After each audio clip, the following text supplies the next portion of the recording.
Okay, everybody, here we go once again for our weekly airing of the grievances. It's in progress once again here with Progress Texas. I am podcasting director Chris Mosier. We are joined by executive director Kathleen Thompson. Hey, folks. We are joined by digital director Sam Gonzalez. Hey, everybody. We are joined by advocacy manager Reagan Stone. Whoop, whoop. Howdy. I like that noise that Reagan just made. I've been doing this political thing directly for, I guess, about 5 years now. And I'm wondering if going back before that span of time for Reagan and Kathleen in particular have been doing this longer than I have. Is it unusual for things to be this dire?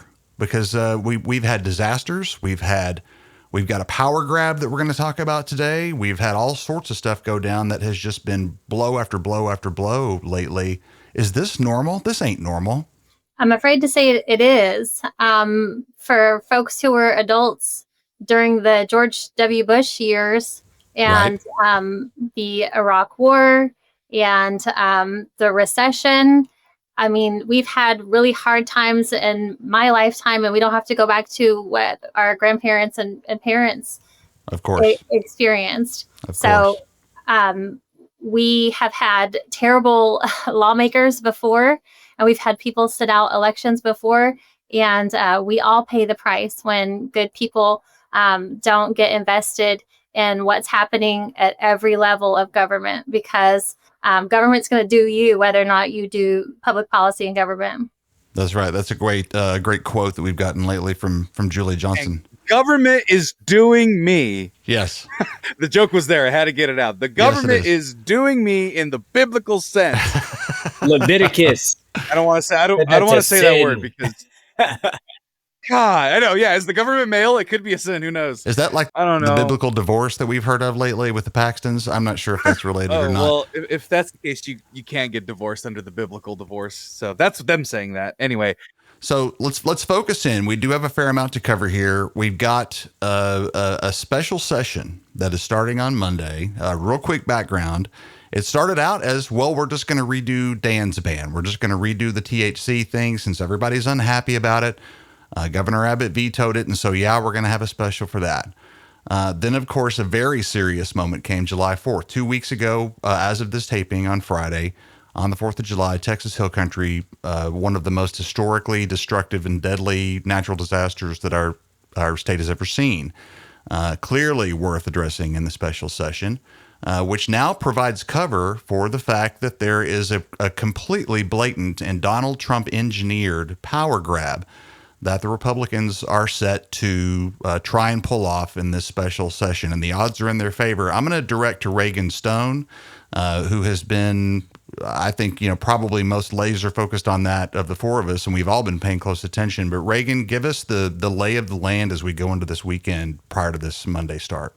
Well, thanks, Chris, for the shout out. It has been quite a week of really testing the bounds of, the hard workers at the state capitol that are already there, and getting in touch with them, and seeing the inside view. And I've been trying to bring that to the viewers and listeners here at Progress Texas too. And I'm going to start with the baseline fact is Governor Abbott could be doing his job. He can sign an executive order on relief warnings, sirens, anything in that regard, anytime. And understanding really, they had Dr. Phil up there yesterday at a press conference, but I'll be honest, anyone I talk to that has a doctor or a therapist or anybody,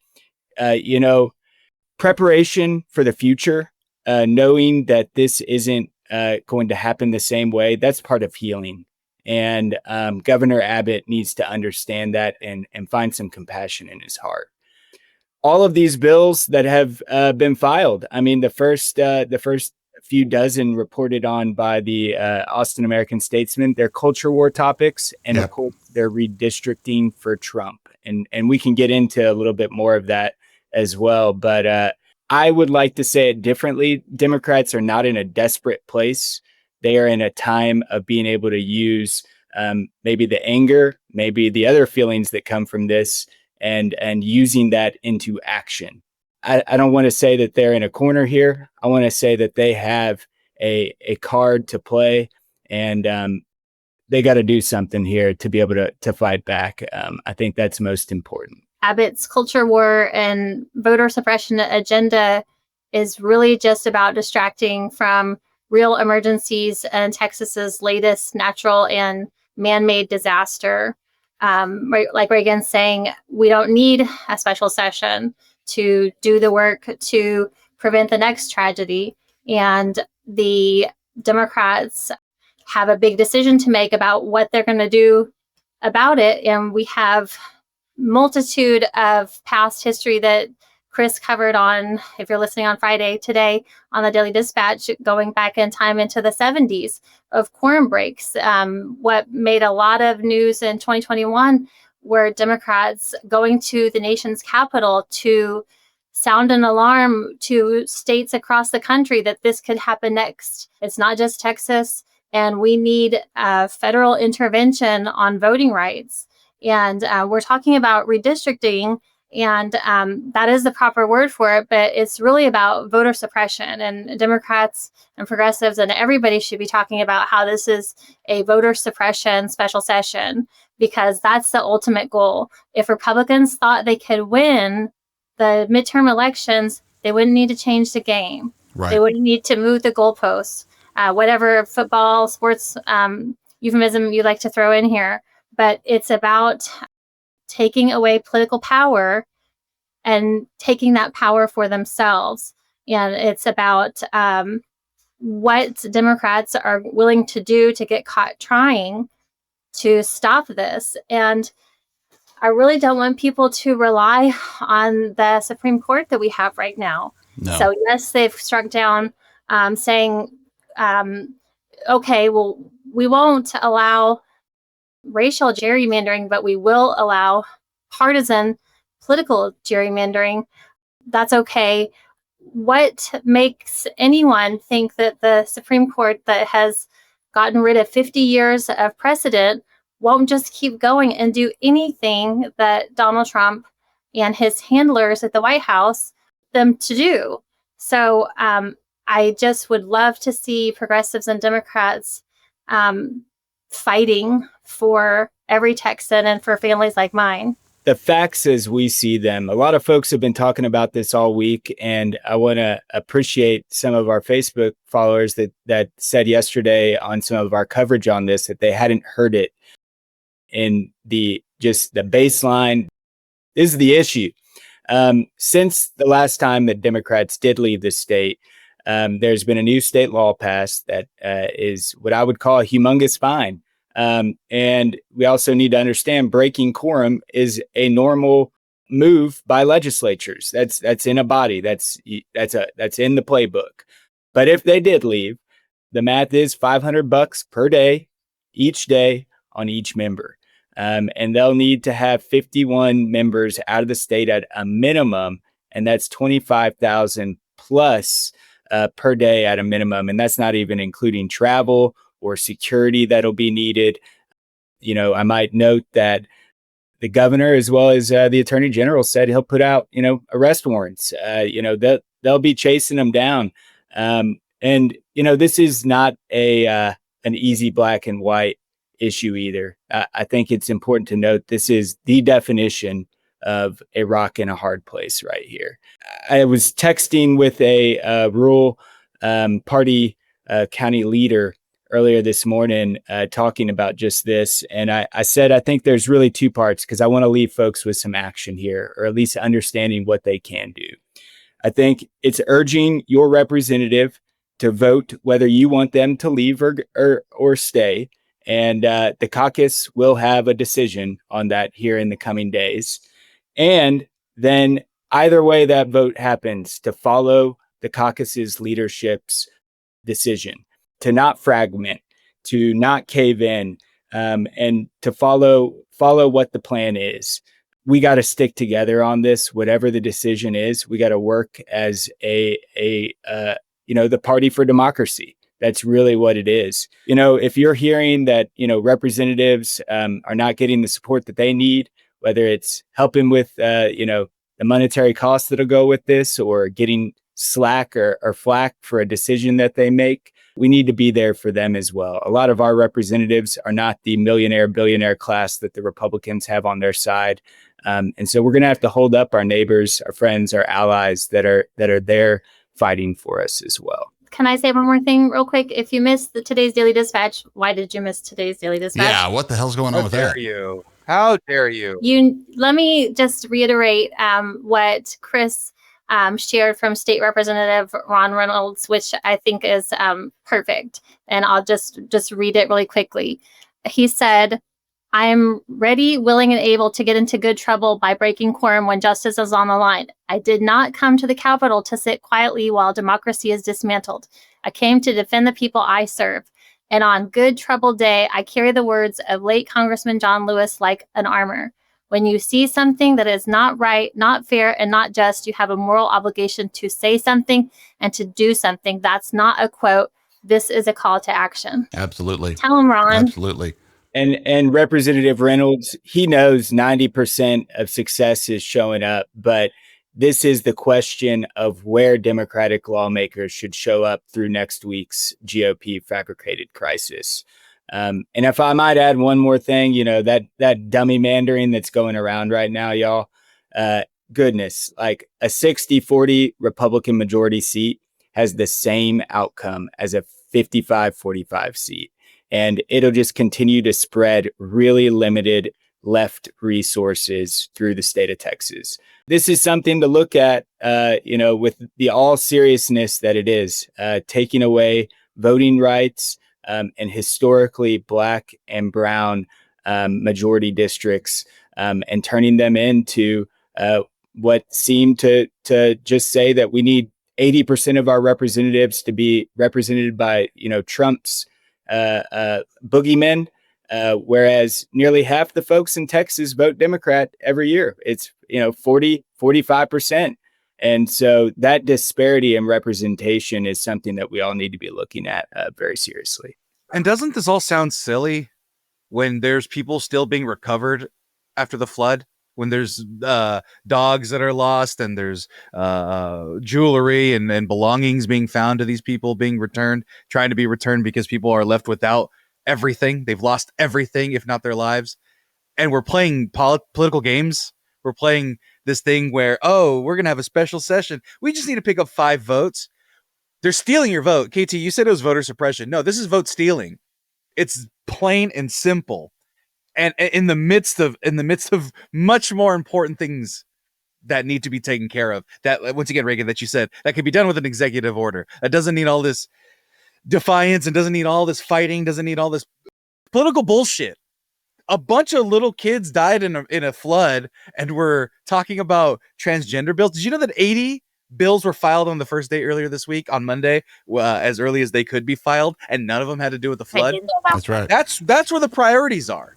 Their priorities are on all this other nonsense.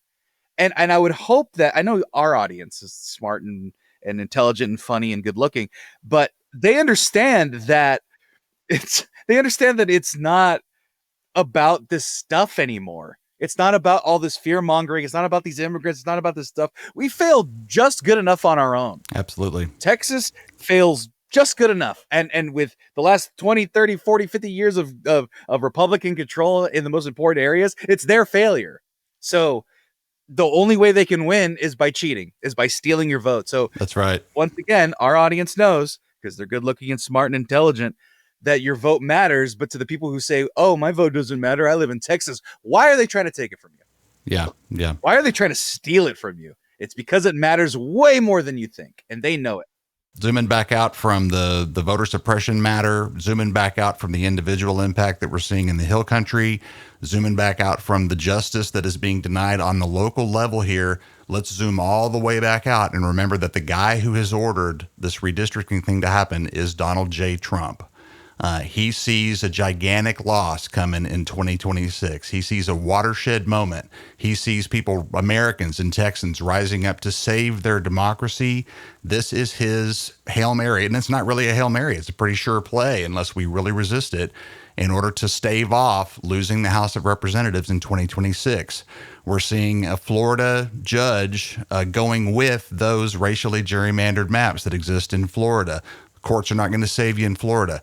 We're seeing Gavin Newsom in California, who is up against a difficult legislative situation of his own, with a couple of different options to try and, he doesn't want to try to break democracy. He doesn't want to partisanize the situation in California, which the voters in fairly recent time have said they don't want to have around, because that's not right. It should be fair. We should be keeping this fair. The other side's not playing fair, though. Newsom sees that. Newsom wants to do something about it. He's up against his own procedural and legislative obstacles there in California, but he wants to get it done. He wants to try to, restore the balance in the force, as it were. And so we are up against, all of this stuff that we're talking about, and we're going to move along to what's happening in media right now from the Trump administration. We are seeing the establishment of what you could only really call authoritarianism. He wants to stack the deck in such a way that we cannot fight back. And by the way, if they get away with this, it's the precedent has always been this happens every 10 years in census years. If it becomes normalized for this redistricting thing to happen at a whim anytime we want, then it's going to become a permanent component of our political process at the state level across the country. There's nothing stopping every red state in the country from doing the same thing and every blue state from doing the same thing. And so it's very much an upset of the status quo that is nothing but bad for our democracy as an entire nation. One thing that is hanging over Trump's head right now is definitely the Epstein tapes. I mean, I will even say that some moderate Democrats literally sent out some fundraising emails over the last few days calling for the release of the full tapes, the full files, everything, raising money off that. It must be in the news. It must be in the popular, the what people are talking about right now. I mean, look, there was a released, was it a birthday card or a birthday book that Epstein had all his best buddies sign, and Trump wrote like a third person limerick or something like that and ended it with a nude drawing of a woman. Now, I'm not saying I have a lot of good friends. I'm just saying the good friends I have, I wouldn't even draw them a nude woman. That's not the type of friends I have. I'm sorry. Reagan, maybe you, Chris, maybe you, KT. That's weird, dude. That's weird. I mean, if you made that for me, Reagan, I would probably have to report you to HR. But I'd expect you to do that. But also, I never. KT is HR. Yeah, exactly. So, but at the same time, in the same breath, he didn't know this guy. He's just some guy or whatever. I'm just saying, if I had some guys or whatever that I liked enough to draw them anything, let alone a nude woman, and make a weird poem about our secrets. Yeah, I'd be a little nervous about these reports being released if I were him, I guess. I gotta say, we did see some breaking in that MAGA type of block. I mean, the House Speaker, the U.S. House Speaker, said they need to be released. Obviously, there are quite a few Republicans that have said the same. They ain't doing it. That's one sure fact. And the fact of that these church going folks are able to just look the other way when there are pictures with Donald Trump, with obviously Epstein, his compatriots, and to be honest, little girls. It is sick. And one thing, I guess, in changing the topic away from something that'll give us all a stomach ache to another topic that might give us a lesser of a stomach ache, or maybe just the same. The one thing that Republicans didn't break on is defunding PBS, NPR, and the Voice of America, as well as other types of foreign aid programs last night in the hours of when I'm hoping we're all winding down and getting ready for bed. That is now the law of the land. It's going to Trump's desk. Those cuts, they will be in the budget for the next 2 years. And it was passed by 3 votes in the U.S. House of Representatives, 216 to 213 on party lines, y'all. I just hope that the people who voted to defund PBS, that is their legacy. I hope that they're remembered for when you see the inception of PBS, or at least early on. There's a very famous video of Mr. Rogers, who is very kindly speaking to, I believe it was, I think, a Senate committee, saying, "I hope we can fund public broadcasting because the children love us." And the guy who is receiving the information was like, "Well, that's wonderful. I'm a big kind of hard-nosed guy, and you just got your funding." And it's a very sweet and beautiful video. Chris, if you could find it, I'll find it for you. Link it in the description. Yeah, it's a beautiful watch. It'll give you some hope in the world. And then the Republicans of today will take that hope away. Because, as I've said in previous in progresses, PBS is where a lot of kids who are English as a second language learn English with Sesame Street. That's where they find the ability to watch children's cartoons, because they didn't have Nickelodeon. They didn't have Cartoon Network. They weren't subject to those things. It keeps them off of YouTube in these modern days, because YouTube is a cesspool for children. That's a whole other topic, but it's not good. It's not informational. It's not educational. And everything on PBS is. And it's very important that we have that funded, not just for us and our memories, but for the kids of the future.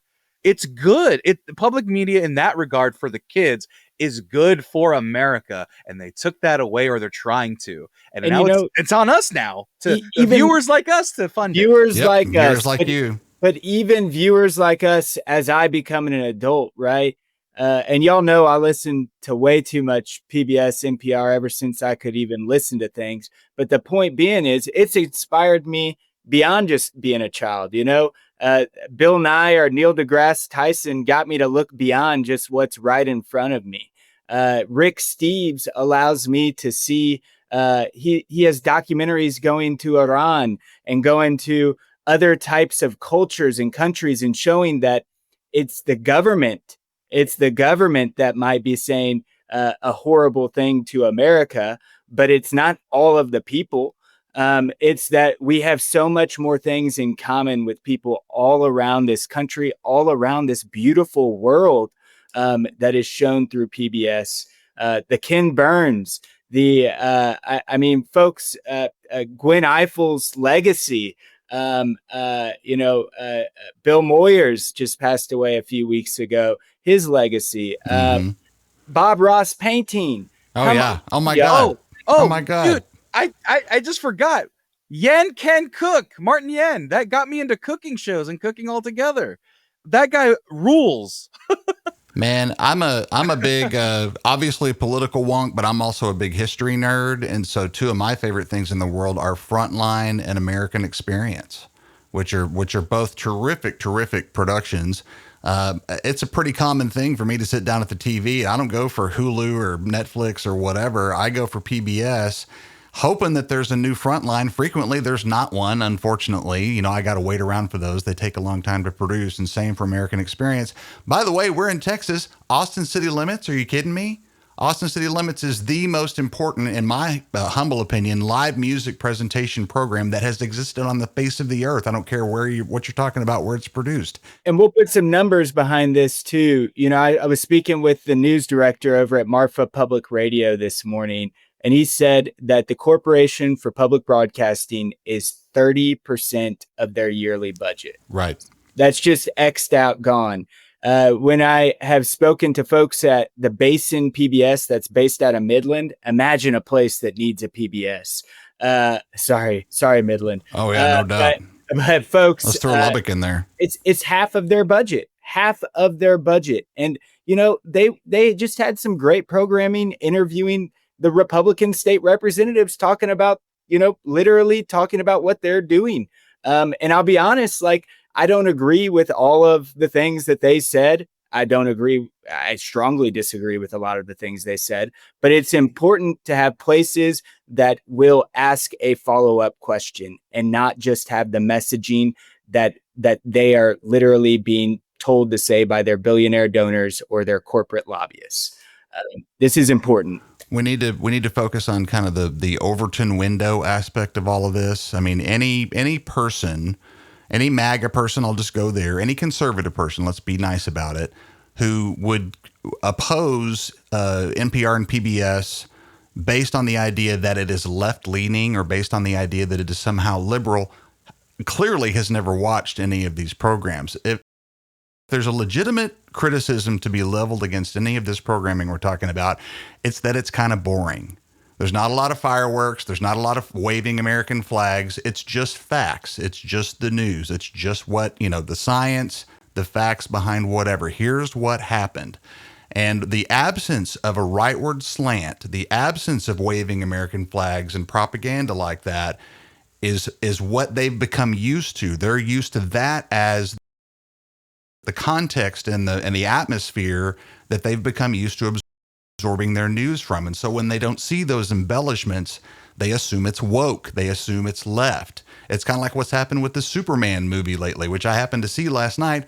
There's nothing left-leaning or liberal about that movie at all. It's just the fact that that being centered on ideas of, how we treat immigrants, in this case of this movie, aliens, the way that we, treat kindness, the way that we treat just our basic, obligations and duties to our fellow people, the way that those things are treated have become so yanked to the right for these people that they perceive the absence of this meanness and this blatant spin that they see in their day-to-day media.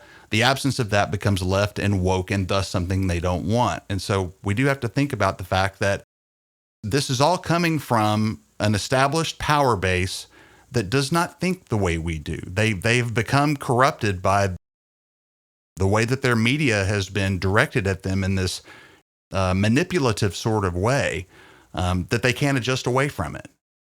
And I think, our listeners know this, but I think something that you can go talk in your circles, go to the bars, the coffee shops this weekend. Do you like advertising and commercials? That's a great way to say this. PBS, every hour, they'll have about a minute of, public information, maybe a few corporate sponsorships, this and that. No big, no selling anything on PBS, no selling anything on NPR. If you look at the Newsmax, the Fox News, the One America News, even CNN, y'all, it's literally news title, Trump did this, or Speaker this did this, or House Minority Leader did this. And right next to it's a little thing blinking, like do a QR code, buy Amazon Fire for this special amount. It's literally ads at you constantly. It's the billboards constantly ruining your day and trying to take you into debt constantly. PBS and NPR are not trying to take you into debt. They're trying to inform you and engage you in what matters. Because remember, if government doesn't, what is it? Government does you. Yeah. If government you may not do government, but government is going to do you. Let me add, public media has helped Sam learn to cook, helped Chris appreciate music, and help Reagan, keep up with the news of the day. I first remember PBS with Reading Rainbow, and I loved the Sure. library stories and the library books. And my kids went through Sesame Street, and there's a new character that y'all may not know named Gonger, who is a cook, kind of like what Sam was saying about cooking, and Becca loves to help in the kitchen. And there's something for everyone is my point. And I heard Chip Roy this week in a video saying, like, what is PBS, what has public broadcasting ever done for anybody? They don't help with emergency alerts to XYZ. And Lisa Murkowski yesterday was crediting Alaska public media for alerting folks about a tsunami. And she voted against these cuts. So I just wanted to stress again that independent media has something for everybody. And we're going to talk a little bit more about Progress Texas and move away from PBS. But there's a reason that that Trump and his folks don't want independent media. It's because they want state media. They Right. look to Russia and like what they see. And that's what they want for all of us. And I don't want that bullshit. I'd throw in North Korea there. North Korea, to me, is the most most blatant example of what Trump would love to have at his disposal, for sure. I'm just saying, Chip Roy, if PBS didn't do anything for the flood, you didn't do anything for the floods. We already didn't do it. So you were on the same level as PBS, but at least PBS has Julia Child. Exactly. Yeah. Chip Roy wanted to fire more people. And by the way. also God, a little shut up, Chip Roy. caveat here is we've been following Nick Offerman this week too. Fantastic role model for all you dudes out there, folks, for real. But what I want to add to that is something that he said in his comments is he said, you know, all these different news or organizations, they are trying to tell you who to hate. Well, folks, Progress Texas doesn't do that here. We are going to say the same thing as what PBS says is love your neighbor, treat the people better than they treat you. Use some darn golden rules that we've learned on PBS and keep fighting to make sure that that stuff doesn't go away. Nick Offerman, shout out. We need your support too. Share this, please. Yeah, Love not Nick Ron Offerman. Swanson, Nick Offerman, the actor. People get them conflated. They're two different people, folks. None of us here, you know, there ain't no billionaires in this call. You know, we're all pretty humble, you know, middle class sort of folks. And I think what I have learned over the last little while since Trump took office and really stepped up these attacks on public broadcasting that I didn't really think he would actually do it, but here we are and they've done it. Is the idea that even those of us, you know, you may not consider yourself part of what you might consider a donor class, you know, and we all got bills, and there's lots of us that are, you know, right up against our bills, you know, every single month, if not every single week. And so, you know, I've absolutely been there and I understand that for sure. But we are emerging into a period of time here where the type of media that we've been talking about, the type of media we all value, especially if you're a regular here at Progress Texas, you know what we're doing. We're, by the way, to my knowledge, the only people doing really exactly what we're doing, which is covering Texas politics in a very careful sort of way that is geared towards the progressive angle, which is exactly what we're doing here. And so we've come to a point where if you've never considered yourself as someone who needs to be finding a place in your budget for keeping the media that you value on the air, we encourage you to look around at what is happening with these bigger media sources. We haven't even brought up Stephen Colbert yet, that whole thing that's happening, which of course is a byproduct of his criticism of the Trump administration in the face of a big corporate merger that CBS is about to go through. He's a sacrificial lamb at this point, and I think it's pretty obvious. If you like Stephen Colbert, if you like PBS, if you like NPR, if you like Progress Texas, if you like all these things we're talking about, it is time for you to reconsider your priorities in terms of a little bit of your money, just a little bit of your money, and definitely, you know, consider what we're about to tell you about here. I think Kathleen is the best to introduce what we're talking about with our summer membership drive. Thanks, Chris. So literally every political event that I go to, wherever it is in Texas, people come up to me and say, I just love Progress Texas. I love what you guys are doing. And after my thanks of appreciation and asking, you know, which social media platform they're on, if they're just listening to pods, like how they're finding us, I say, I hope that you are investing in Progress Texas. And I hope you will invest in Progress Texas. And I think that Chris is right. A lot of people take public media for granted and take Progress Texas for granted. And we can only do the work that we're doing here if good people like you invest in their own backyard. It's really sexy to donate to campaigns, but campaigns come and go. And That's we're right. the permanent home for progressive messaging and action here in Texas. And when that November election ends, it's over. But Progress Texas is here in election years, in legislative years, in off years. We're here every single day fighting disinformation, fighting the lies, telling you the truth, and bringing you stories that you're not hearing anywhere else in a way that nobody else is doing. Podcasts, digital advocacy, we're unmatched and we're peerless in Texas. So I want to make sure that everyone understands our financial situation. We don't have multi-millionaire backing. We don't have big out-of-state funding. We're really reliant on people just like you. And we have folks who give $5 and $10, and we have a few folks who give $100 a month, and it really all adds up. And we are launching the Progress Texas Summer Vacation Membership Drive because Progress Texas could go on permanent vacation. And what that means is we are generally about 3 months out. We have funding for about 3 months out, as lots of nonprofits do. But we honestly could close shop in only 3 months without your help today. So we're asking you, listeners, to not wait until tomorrow.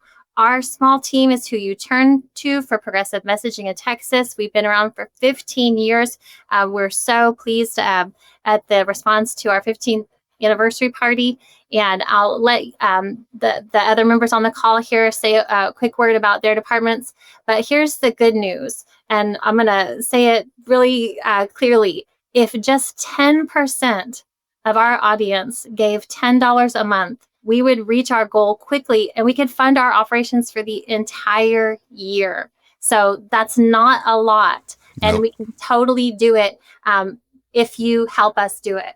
And I want to say this 2 parts. First part, there's going to come a time when things are getting even more critical than they are now. And someone's going to go, what have we been doing? What have people been doing? How did this end up happening right now at this very moment? Whether it be some sort of political surprise or things of that sort. It's us. We've been the ones that are informing you about the things before they happen on a national scale. We take those small things. We take the things that are just kind of a little flutter in the news, and we make sure we put them at the forefront when we know they're going to be affecting Texans in a negative way, or heck, even in a positive way. We highlight people. We highlight political campaigns when we have the approval. We highlight progressives who are on our stage in Texas, who then go on to join the national stage. Jasmine Crockett, James Tallarico, all those people we've had on our show. And that's only because of the fine work that Chris is doing, Kathleen and Reagan, as well as the rest of our team. The other thing is, I thought of this while you were saying, KT, we're only a couple months out. Campaigns come and go. When campaigns go, they keep the money. We burn the money. We are a fuel. We are a steam engine that runs on money. Your money is not going to waste. It's not sitting in a coffer somewhere. It's not in a treasure chest out in the middle of nowhere. We are using that money to do the progressive messaging that you want to see right now before it becomes a bigger deal in the news later. So that's what the digital team does. You see it in our work. You see it in our daily videos. So yeah, consider that. We will use your dollar very quickly. Something that kind of came to me a week or so ago. I've been talking with different organizations about voting rights and redistricting, obviously right now. And something we do is on small scale too. We're going to get to the big stuff, but the small scale, a lot of y'all know you got to attack a problem upstream and downstream. But what advocacy does here at Progress Texas is we fish on that river in 3 different spots. We're going to talk to the people directly in the offices. We're going to inform, engage, and bring voters to the places to be able to get their voices heard. And then we're also going to be able to make connections within our coalitions to make sure that there's things that go beyond even our nonpartisan reach and so forth as well. So we like fishing a lot on different parts of the same river, and that makes huge differences. Things sometimes you don't always hear about, but they sure change our lives. So please support us in any way that you possibly can. There's levels like $5 for the interns out there that are hanging out at the Capitol right now. There's amounts like $10, $25, and $50 if you're in a position to be able to do that today. And obviously you can give as much as your wallet handles. We need you to pay your electric bill and get food on the table, but we need you to support Progress Texas today too. Absolutely. You know, our podcasting products, in my mind, are really just one part of a much broader machine of what we managed to do with a really small crew here. And back to what Sam was saying about stretching a dollar, I think it was Scott Elphinstone who I think back at the 15th anniversary party said, you wouldn't believe what these guys can squeeze out of a nickel. We really, really do get a lot of stuff done on the budget that we're on. And so that, again, speaks to how much just a basic, $10, $15, $20 donation on a monthly basis really, really goes a long way for us. Our podcasting products have become very, very widely trusted across the great state of Texas, which is just super gratifying. It's fun every day to look at how our numbers continue to climb and climb. We get all sorts of great feedback, not only from people who are directly involved in politics, but just people who are concerned, just people who are seeing what's happening around them and have come to rely on us as just a reliable place to hear their own fears, not so much justified, but given some course of action and some course of hope. And that's very much what we're about here at Progress Texas. So yeah, once again, super easy, $10, $15. If you can squeeze that into your budget, we think you probably can. Please do us a favor. It really is a desperate moment. It's not only a desperate moment for all these bigger players that we're talking about, from NPR to PBS and Colbert and et cetera, but those effects trickle down to us as well, because we're all kind of swimming in the same pool. So if you're a Texas progressive and you want to see us continue the fight, this is actually really meaningful way to join us in that fight, is just to help us out just a little bit over at progresstexas.org. And Chris, as we close out today, whenever I'm on here, I seem to have the philosophy moment of the week. I just want to share, as we start to close out here, is something that I've been grappling in my head, and you can get as, in the clouds as you want with this, but everything is impermanent. We've said it before that tyrants fall all the time. History tells us this lesson. Everything, a feeling, that tree, us, everything is impermanent. However much you want to get into the clouds on that, you can. But what I want to say is something you can do with that is, I believe strongly that happiness is a great form of protest. And I've said for years, I got to do my work during the day, do my good trouble, whatever that might be, so that I can get some good rest at the end of the day, and know that I've done my part.